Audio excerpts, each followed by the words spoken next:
So picture this. You walk into your local grocery store, and you suddenly realize that the exact same food you bought just a few months ago now costs way, way more. Your paycheck? Well, that hasn't changed at all. But every single day, the money in your pocket is literally buying less. It's a pretty terrifying feeling.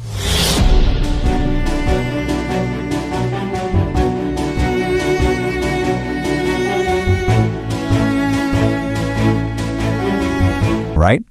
Well, during the 1970s, millions of people around the world didn't just have to imagine this. They actually lived it. Historians call this era the Great Inflation, and it's widely considered to be one of the most significant economic crises of the entire 20th century.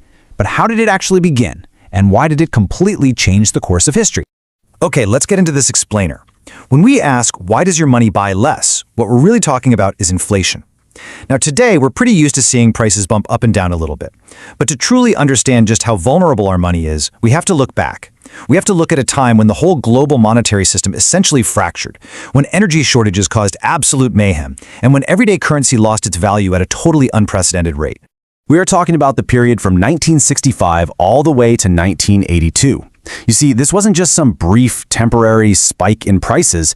This was a grueling, nearly 2-decade-long ordeal that completely turned economic policy on its head, drove massive political shifts, and fundamentally altered the daily lives of millions. It basically challenged everything governments thought they knew about how money actually worked. But to really grasp how things got so bad, we need to rewind just a little bit further. Chapter 1. Before the Crisis. The thing is, the Great Inflation didn't just fall out of the sky. It actually came right on the heels of an era of incredible prosperity, which ironically laid the hidden groundwork for the disaster. After World War II, a lot of countries experienced decades of really strong, steady economic growth.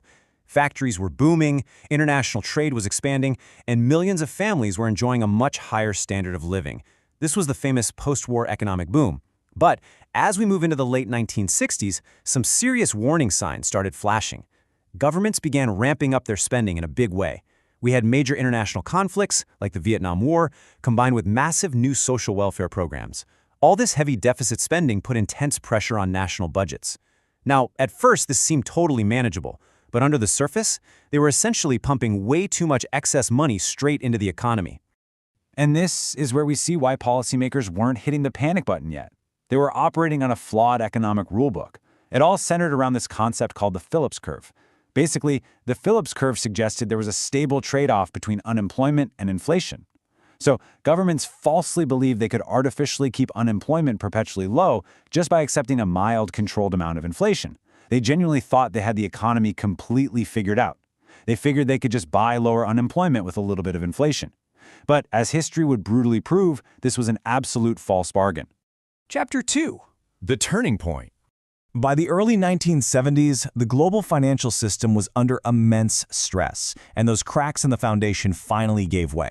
First off, in 1971, the United States completely severed the dollar's last remaining link to gold, which effectively killed the post-war Bretton Woods. During the Arab-Israeli War, major oil-producing countries placed an embargo on oil exports. And because the global economy was incredibly dependent on imported oil, energy prices just soared, practically overnight. This dramatic spike was the very real consequence of that 1973 oil shock slamming headfirst into an already vulnerable economy.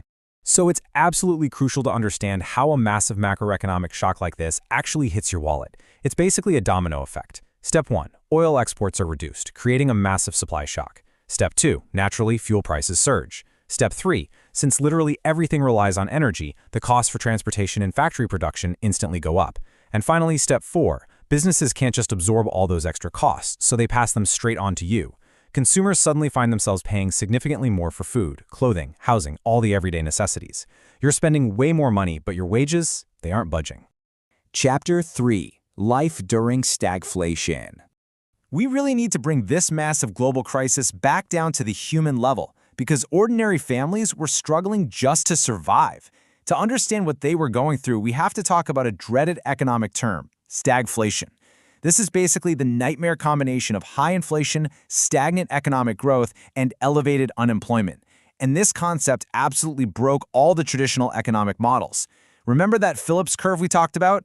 It said inflation and unemployment were supposed to move in opposite directions, but during stagflation, prices just kept climbing rapidly even as the economy ground to a complete halt and people lost their jobs. It was the worst-case scenario. Grocery bills soared, simply heating your home became a luxury, and people sat in seemingly endless lines at gas stations just hoping to get a few gallons of fuel. And the crazy thing is, the initial government responses were largely totally ineffective. Take President Gerald Ford's Whip Inflation Now, or WIN campaign. It encouraged voluntary thrift and savings from everyday Americans to combat rising prices. Before that, President Nixon had even tried mandatory wage and price controls, which frankly only led to worse shortages at the stores. These policies failed to cure the underlying economic illness because they were just treating the symptoms, the rising prices, rather than the actual root cause, which was an oversupply of money in the system. Chapter 4. The Policy Response. By the end of the 1970s, public confidence had deeply deteriorated. This forced governments and central banks to finally wake up and realize that much stronger, and frankly much more painful, action was absolutely necessary if they were going to survive this. We can clearly see this dramatic shift in approach. For years, the old strategy was the stop-go policies. The Federal Reserve would alternate between fighting unemployment and fighting inflation, loosening the money supply to boost jobs, and then tightening it when inflation got too hot. It created the zigzag effect that just made inflation so much worse over time. But then we get the new strategy, introduced by Federal Reserve Chairman Paul Volcker in 1979. Volcker completely changed the game. He shifted the focus to strictly tightening the money supply and sharply raising interest rates. His goal was simple: wring inflation out of the system no matter the short-term cost. And they really had to act fast because by 1980, right before Volcker's policies could fully take effect, inflation had neared a staggering 14.5%. Just think about that. Your money was losing nearly 15% of its purchasing power in a single year. It was completely unsustainable. But the cure was incredibly bitter medicine. To stop inflation in its tracks, Volcker's extremely high interest rates intentionally triggered severe short-term economic pain. Borrowing became incredibly expensive. Businesses pulled back hard, and as a result, the economy fell into deep recessions in 1980 and again from 1981 to 1982. Unemployment peaked at nearly 11%, meaning millions of people lost their jobs. It was a highly controversial, truly agonizing adjustment. But it worked. By the end of 1982, the back of inflation had been broken, dropping back down to under 5% and setting the stage for decades of price stability. Chapter 5. Lessons for Today. The Great Inflation fundamentally reshaped modern economic policy. It taught central banks that a strict, unwavering commitment to price stability is essential, and it actually birthed the practice of long-term inflation targeting that we see utilized all around the world today. As economist Jesper Rangvid so brilliantly put it, history doesn't repeat itself, but it often rhymes. Whenever modern inflation spikes start appearing in the headlines today, whether that's due to supply chain shocks or geopolitical conflicts, historians and economists immediately look straight back to the 1970s.